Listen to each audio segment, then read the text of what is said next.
नित्यानन्देश्वरसमारम्भां नित्यानन्देश्वरिमध्यमाम् अस्मदाचार्यपर्यन्तां वन्दे गुरुपरम्पराम्.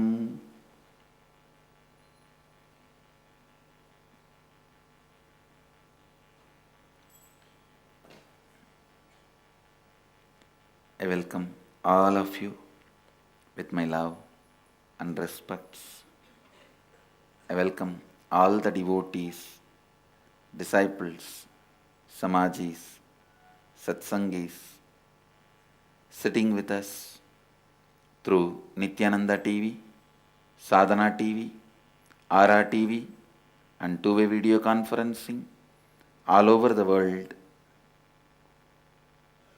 having Nayana Diksha, cities sitting with us all over the world, having Nayana Diksha, Melbourne, Los Angeles, Kuala Lumpur, Malaysia, Toronto, Canada, Seattle, Redmond, St. Louis, San Jose, Oman, Ohio, Turkey, Oklahoma, Kulim, North Hollywood, California, Dakota Dunes, Houston, Texas, Vancouver, Madurai, London, Dubai, Vaidyanatham, Doncaster, UK, Hyderabad, Trinidad, Charlotte, China, Tiruvannamalai, Singapore, Hyderabad, Guptakashi, and many more cities are joining. Puducherry, more are joining. I welcome all of you with my love and respects.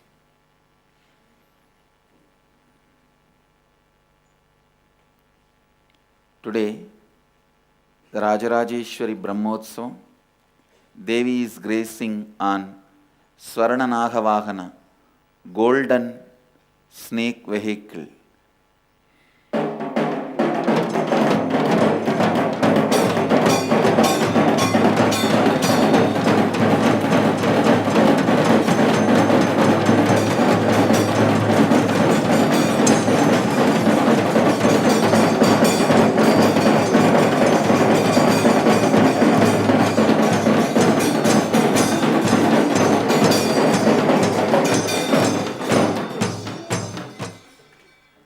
The Rajarajeshwari Brahmotsava with Lakshmi and Saraswati.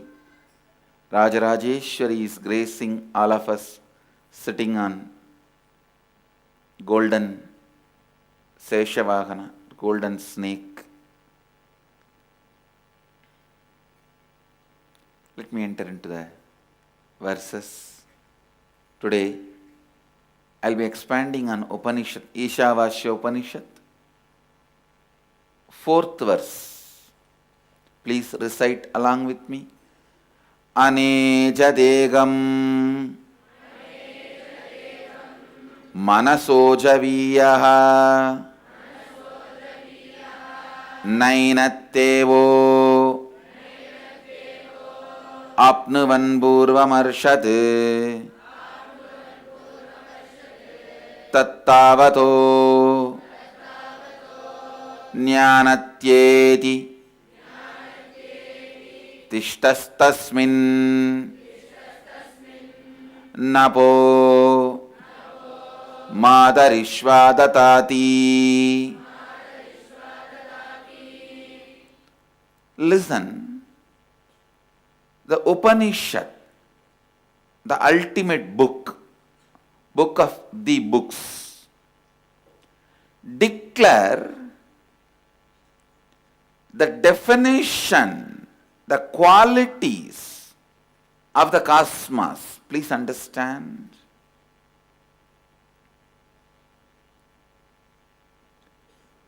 The most important instruction human beings need to be given is about the goal, path, purpose of their life and setting the context for their life. I tell you,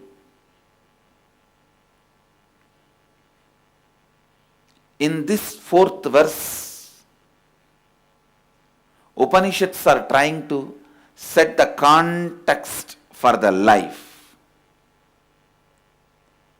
Whatever you think constantly, you will become that. Please understand, whatever you think constantly, you will become that. So Upanishads are setting the context, what you are expected to think, the direction in which your mind needs to move. Please understand. Mind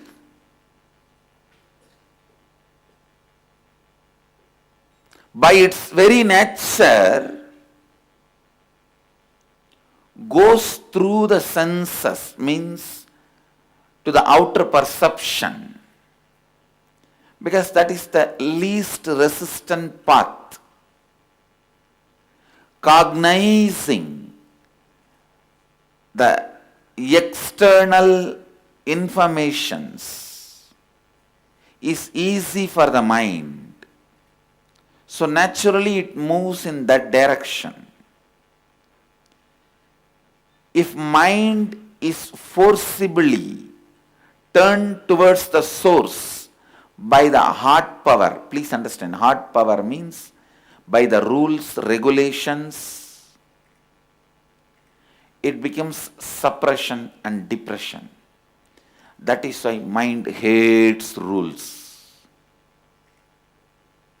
But if the mind can be made to understand with the right context to turn towards the source, that is what I call soft power. Understand? Soft power is not that soft really. You need to know. Soft power is not that soft. Just the other day,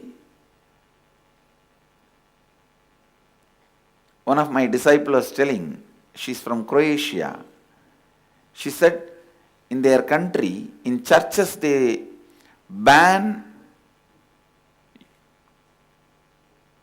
drugs, alcohol, and yoga. It seems they tell in their churches, we don't allow drugs, we don't allow alcohol, we don't allow yoga. See how they connect yoga with the drug, whatever.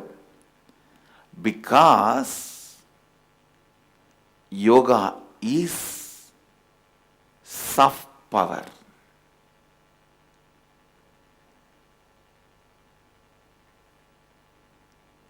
All the religions based on hard power are afraid of yoga.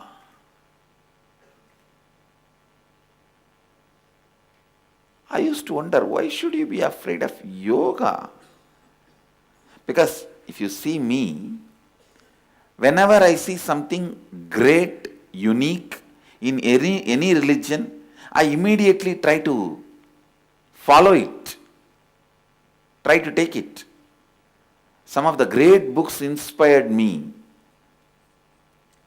Imitation of Christ by a very saintly being, Thomas Kempis. And same way, some of the books of Saint Francis of Assisi, still I have them and I read them.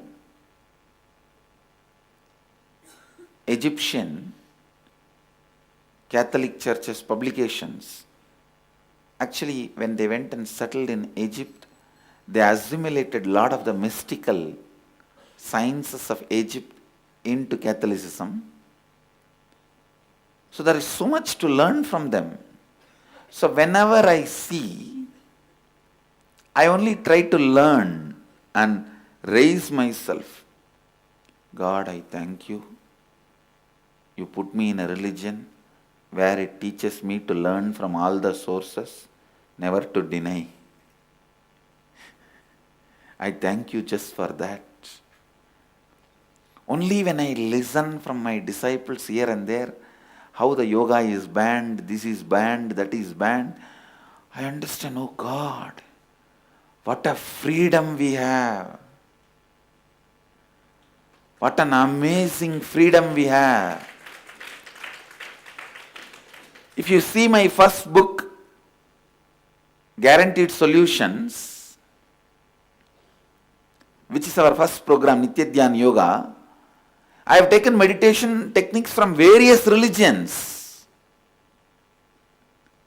I have taken meditation from Christian traditions, Islamic traditions, Buddhist traditions, the Hindu Advaitic tradition,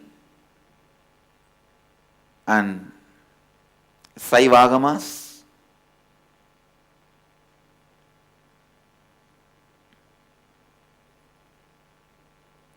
I was wondering, why are they banning yoga?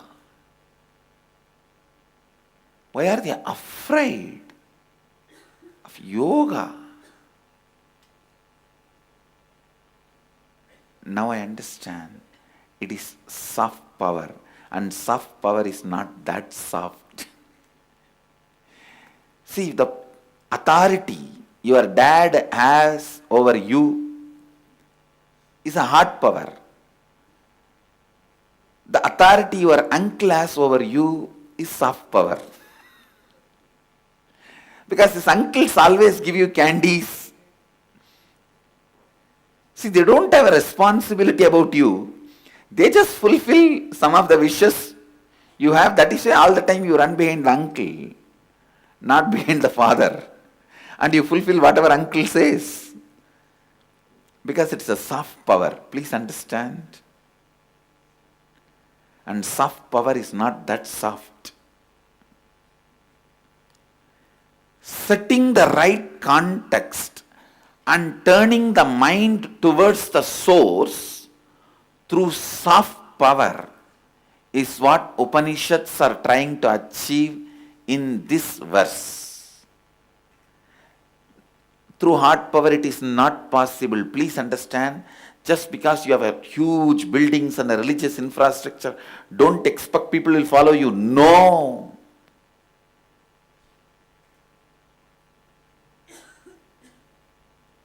I know how many Hindu ashrams, monasteries, vast structures lying empty. And I also feel, other than few exemption, all big structures remain unused. All huge structures remain unused. That is the reason here I have not put up any big structures. I want first the people who will use it. Then let's put the structures.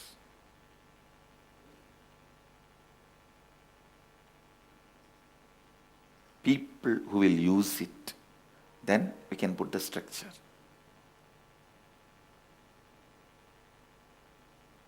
Without people to use, putting the structure is stupid. I tell you, truth as authority, but authority does not mean truth.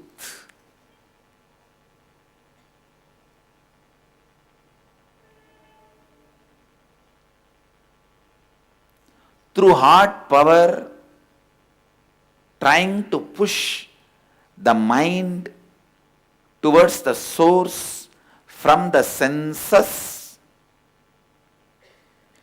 is only going to lead to suppression and depression. But the good news is, soft power is enough to push your mind to the source and realize its divinity. I tell you, this verse, each word of this verse is setting the context for your mind to enter into the source. Each word in this verse leads you to meditation.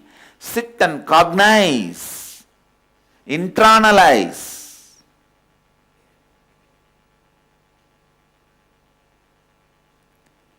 Anechadekam manaso javiyah nainatteva apnuvan purvamarshad tattavadonya jnanatyeti tishtastasmin napo matarishvadatati.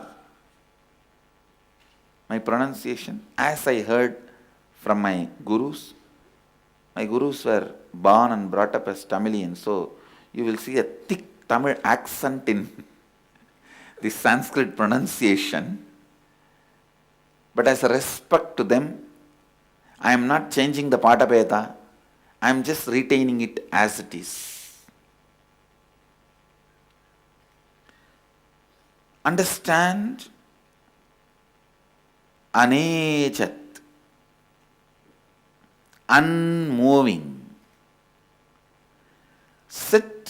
When you sit and contemplate on unmoving, you are setting the context for your mind to reach its source and purify itself, complete itself. Cognizing each word in this verse, meditating on each word in the sutra will lead you towards the source and lead you towards completion, lead you towards fulfillment. Anejat ekam. Listen. Yesterday, I asked you to meditate on the word anejat. Now, today, we will work just on this one word, ekam. Ekam cannot be translated as one.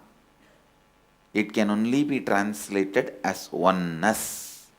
Please understand, if something is unmoving and it is only one, then it should be the largest. Then nothing else can happen. It will be a huge one stone. So the word one for ekam is not right translation. Oneness is the right translation, because in one, internal evolving expression is not possible, but in oneness, internal expansion, evolution, everything is possible. Understand, one is dead, oneness is alive. The very word one means dead. Oneness means living. The soft power.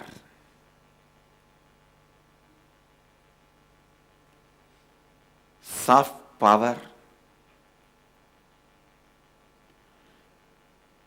Using the soft power and moving towards the source, completion. So each of these words set a context for you to experience consciousness. This ekam, oneness. If you sit and contemplate on oneness, please understand, the tiredness and boredom cannot be entertained when you are trying to go towards the source. See, your mind was always pushed towards the source by the heart power. Means whenever you see failure, rules, regulation, laws outside, your mind out of powerlessness turns towards the source.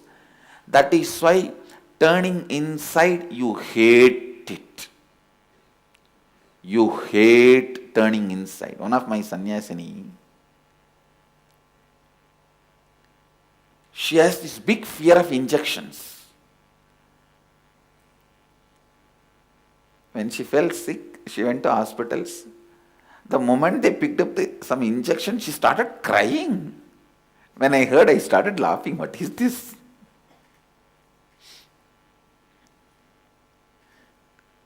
But finally, when I spoke to her, she said,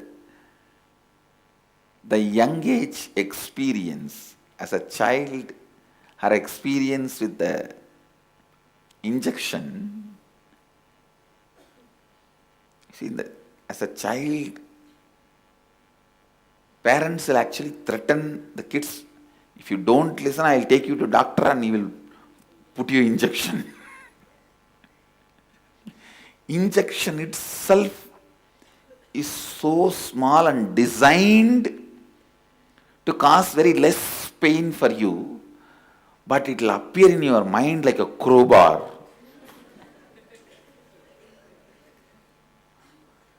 Because constantly repeated. Understand, whenever out of powerlessness you turn inside, the turning inside becomes such impossible job.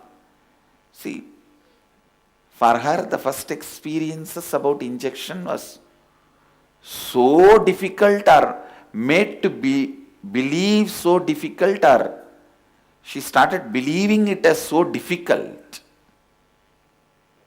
So even now it remains. Injection means doctor is going to take a crowbar and hit at you. Many times in your life, when you were young, only when you were powerless you turned inside. When you did not get the mark which you expected in the examination, you sit with you. When your friend says no to you, you sit with you. When you don't get what you want, you sit with you. When you propose your love, he or she, if they reject, only then you sit with you. If they accept, the next scene is duet. See the mind, it is always, the moment acceptance happens, it is only extravert, going externally. Only when there is a failure, the hero will be sitting like this. Going inside to the source, internalizing, was always described as some act done only when you are powerless. Please understand, that is why even when the soft power tries to turn you inside by setting the right context, the first thing will come up is boredom, tiredness. Why am I doing what am I doing? Am I wasting my time? As if he is going to go and change the whole universe and everyone is waiting to listen. This wasting time, that concept is a stupid concept, I tell you.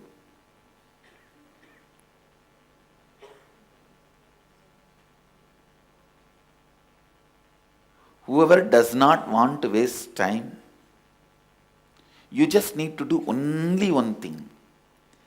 Maintain your breathing as slowly as possible, as deeply as possible. You will never waste time. You will have time as much as you want in the planet Earth. Understand? Whenever your breathing is chaotic, be very clear, you are wasting time. Understand? If you have seen, there are machine from which they make thread. Gandhiji uses all the time. They will put the cotton on side and the thread will be taken out. Spinning wheel. Same way, see, cotton is put and thread is taken out. That spinning wheel. Same way, putting the life energy and making time, years for your life, longevity. I am giving you the technique to spin more number of years for you from the life force. Life force is infinite. So much is available. That's a raw material out of which you can spin the number of years you need for you. The process of spinning is maintaining your breath as slow as possible and as deep as possible. That's all. Understand? That is the spinning of number of years for you. So when your breathing is chaotic, you are wasting time. When your breathing is deep and soft, you are gaining time. And don't believe this stupid Western concept of wasting time. There is no such thing as limited time available for you.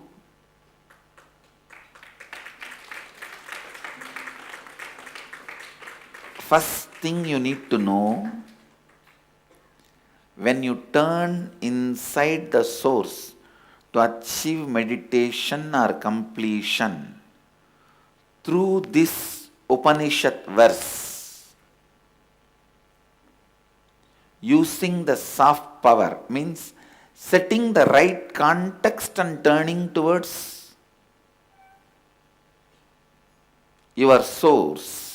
Please understand. Your mind can be turned towards consciousness through two ways. Hard power, soft power. Hard power means with the rules, laws, regulations. You can be pushed, but that will always be suppression and depression. You will hate it.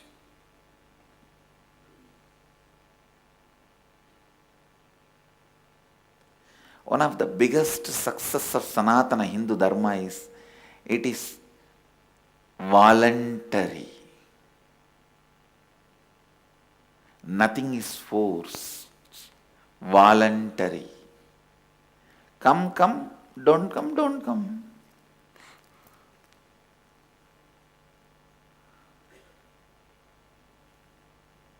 Come, come, don't come, don't come.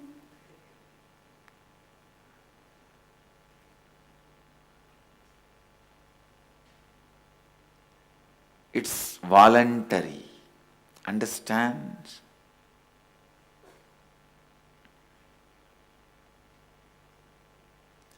That retains its beauty. This voluntariness retains its beauty and its glory.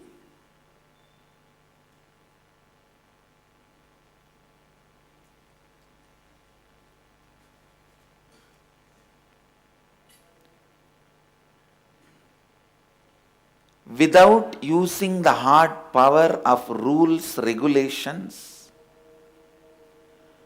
just using the soft power, turning your mind towards the source, completion, consciousness, is the job of this verse. Each word in this verse, when you meditate on it more and more, when you think about it more and more, when you internalize it more and more,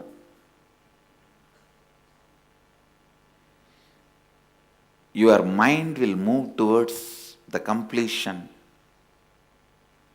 don't entertain tiredness and boredom, because earlier tiredness and boredom happened because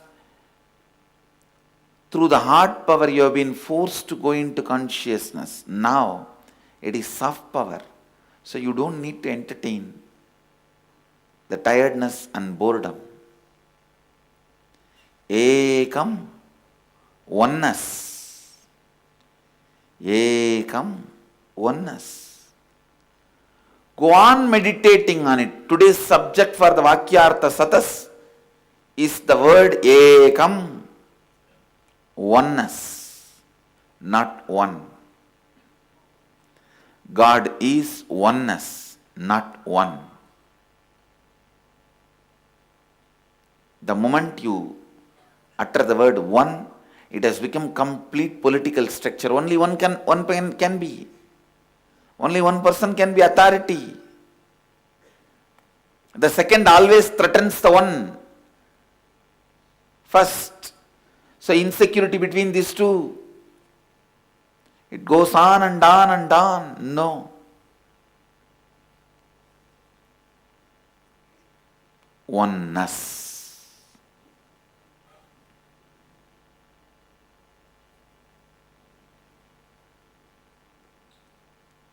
It is because of the oneness Sanatana Hindu Dharma can live with any number of gods and goddesses.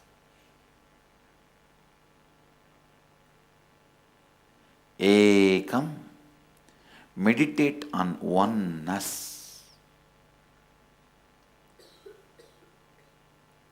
The deepest level of existence is oneness. So there is something really is same between you and even your worst enemy, or the best person towards whom you have a love or greed or possessiveness or lust, whatever you want. Please understand. The beings, persons towards whom you have love, respect, lust, reverence, possessiveness, keep all those lists. Sometimes it will all be separate on different persons. Sometimes something will be mixed up.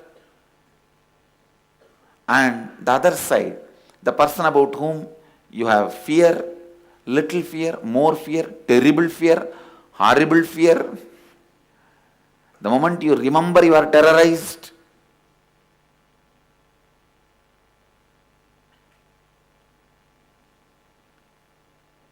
I used to wonder, my mother, the moment she hears her mother-in-law's name, she will be terrorized. She will fall sick. Now I have seen. Please understand, it is not that only when she was living with her, even after she left the house and came to the ashram and settled here, took sannyas, and the funny thing is, even after her mother-in-law died, the moment she remembers the name or hears the name, she forgets mother-in-law is dead. First she will get terrorized. After that she will remember mother-in-law is dead and settle down.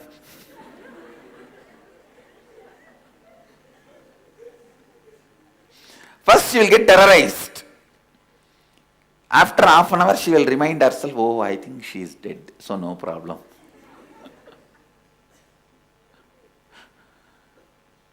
And she will settle down. So all the beings about whom you have fear, terrific fear, horror, horrible fear, whatever. See, with all these beings, you have some kind of oneness. Try to dig out what is that.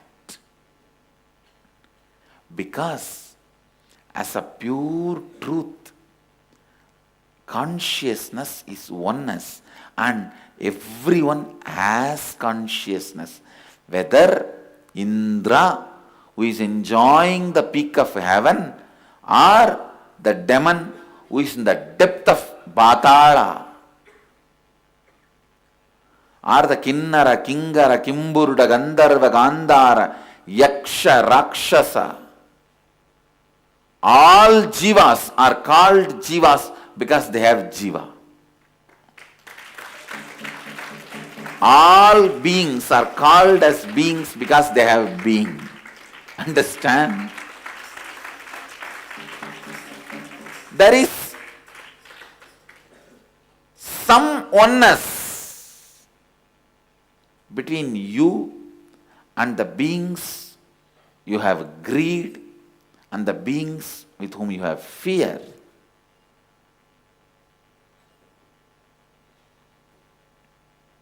Whether it is a Shani who is trying to attack you, catch you, Shadesat, or the Guru who is trying to protect you.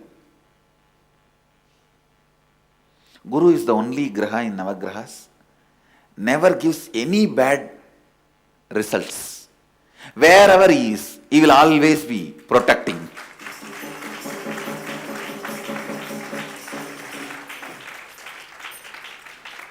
He will always be protecting. Neither directly nor indirectly he will be harming. Shukra, by giving the pleasures and wealth, he can create an indirect harm. He will shower you so much, you will lose your sense and fall prey to Rahu.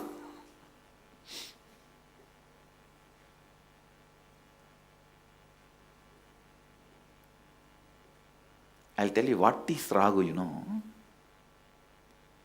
When you are doing your actions, you know you are inauthentic and hypocritical, knowing that you skip, you jump the gun.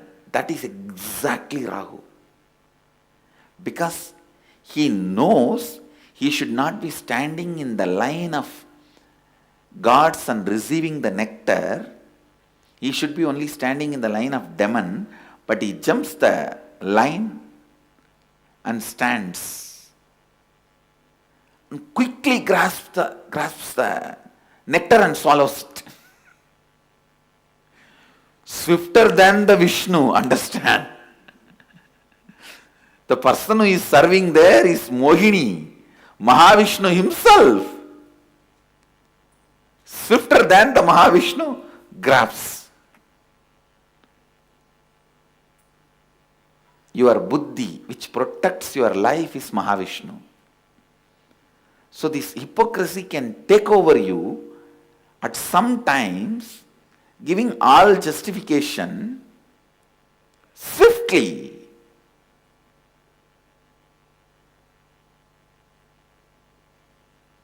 And make you jump the gun or jump the line.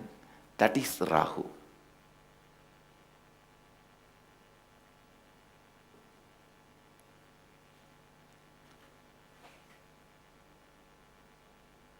Meditate on oneness.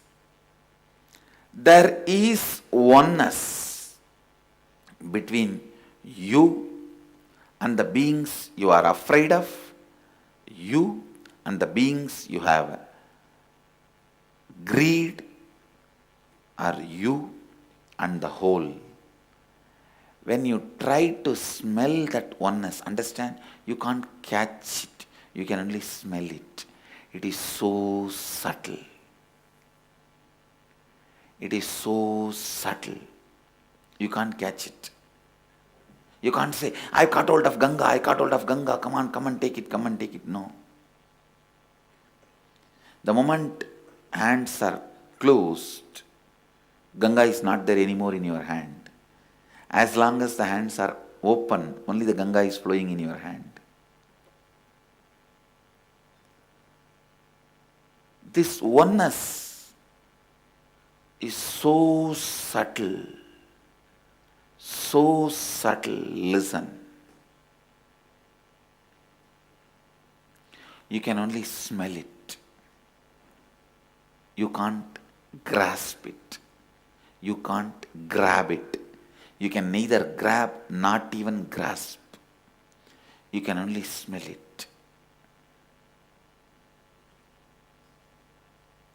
But the moment you smell the oneness, the greed and fear, both buildings will just be bulldozed, not brick by brick getting removed. No. Just today morning in the Nityananda Times, how one of our IA participants said, oh, he did not remove brick by brick, he bulldozed it. I am bulldozer because I sit on bull.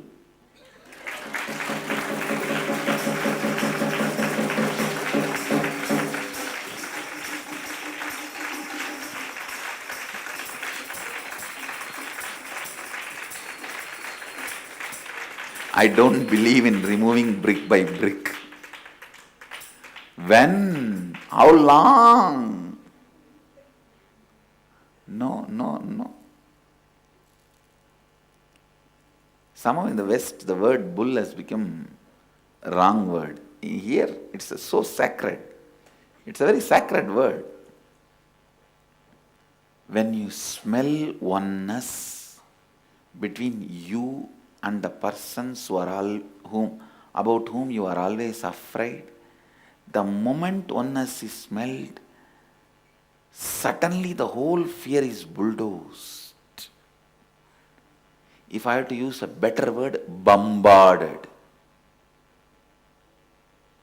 Same way, the moment you smell the oneness between you and the people with whom you entertain, cherish greed, love, lust, possessiveness, all that, suddenly all of that will be blasted, bombarded.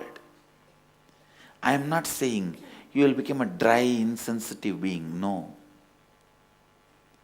From sensitivity, you will move to sensibility.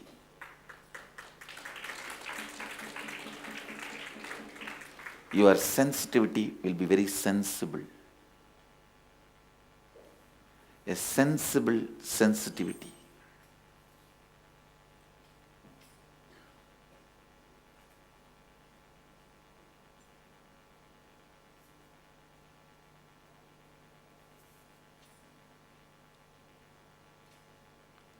Out of the powerfulness of oneness, whether you show love or anger, it will become power for the other person who is receiving.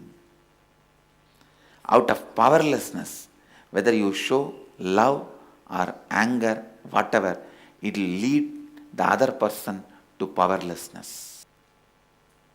If you want to be established in powerfulness, the best technique is meditate on ekam, oneness. There is a oneness. The good news for you is there is a oneness between you and Mahadeva. The great news is he is waiting to make you give that experience.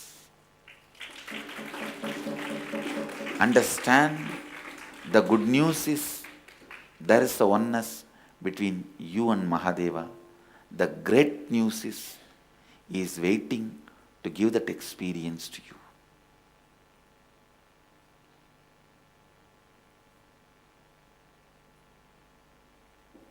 When you cognize Mahadeva, don't cognize him as your competitor. People think, if I say I am Shiva, maybe he will be hurt. He will ask, what? You have become that qualified or what? You started telling Shivoham? No. He will say, dear, start telling Shivoham, I'll make you qualified. He is not going to demand entry ticket and qualification certificate to give you the experience of Shivoham. He is only going to say, start, I'll give you the qualification. So cognize always Mahadeva as a person who is sitting, encouraging you to start, and he will give you the experience. Don't cognize him as a rough person sitting, You have become qualified. You started telling Shivoham. Even Narayana is not yet achieved that experience.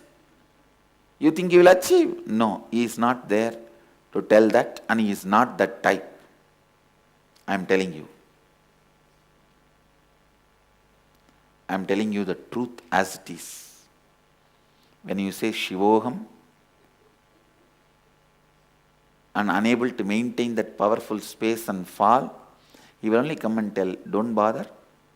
Repeat more and more, cognize more and more, behave, act, live more and more like Shivoham. There will be some part hypocrisy. There will be some kind of a hypocrisy in the initial level. Don't bother, start. That will be aligned.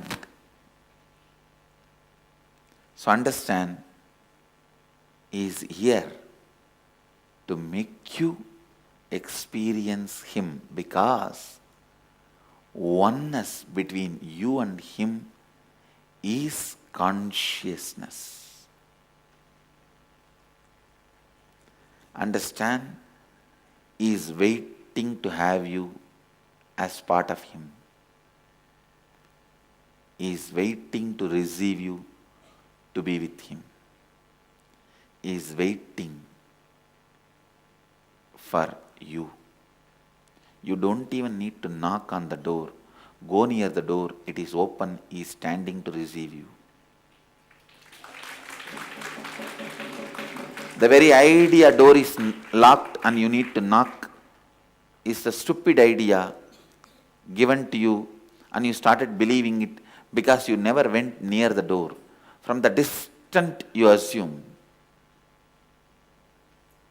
the door is locked, you have to knock. No. Go near. It's open. He's standing there to receive you. And I also wanted to tell you, I'm going to speak on Kathopanishad on all 21 days when I am in Varanasi.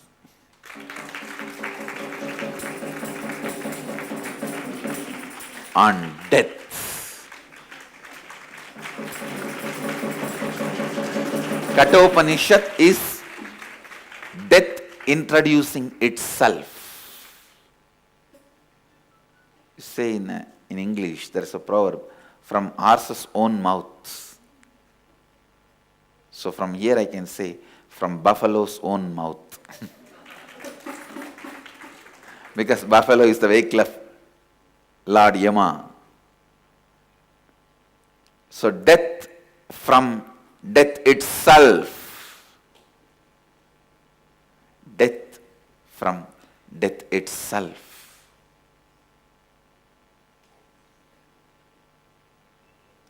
In the city where death is liberation and celebration, come to learn about death. The morning satsang will be on Kathopanishad, death by death. The book will be titled as Death by Death.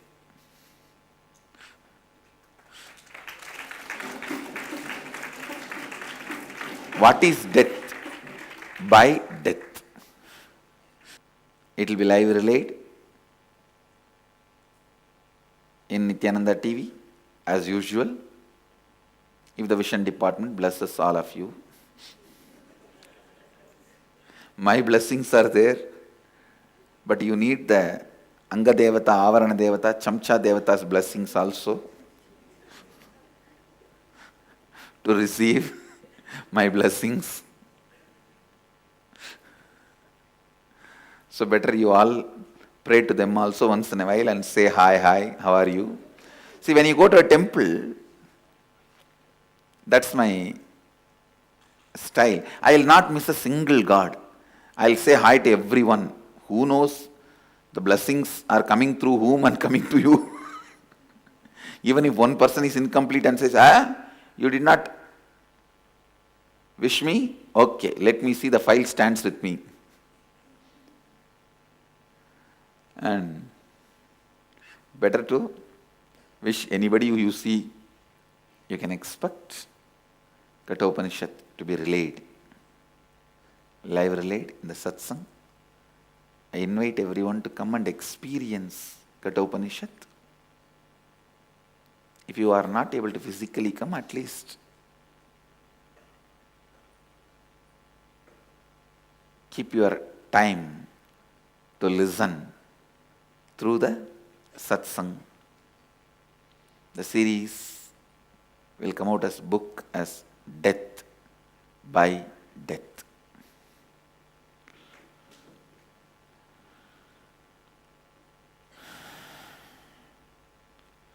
The Varanasi IA also last 1 week is going to be Shivoham process. And the IA Kids program, kids also will join the Shivoham process for last 1 week.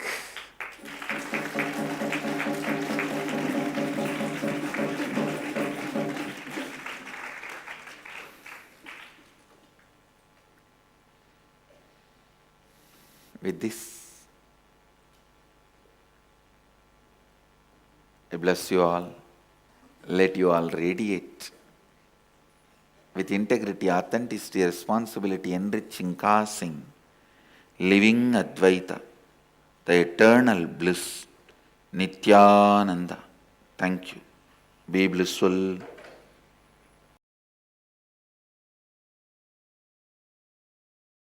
Nityananda Dhyanapitham, Nityananda Nagar, off Mysore Road, Bidadi, Bengaluru. Phone 08027279999. www.nityananda.org. www.youtube.com/Life Bliss Foundation.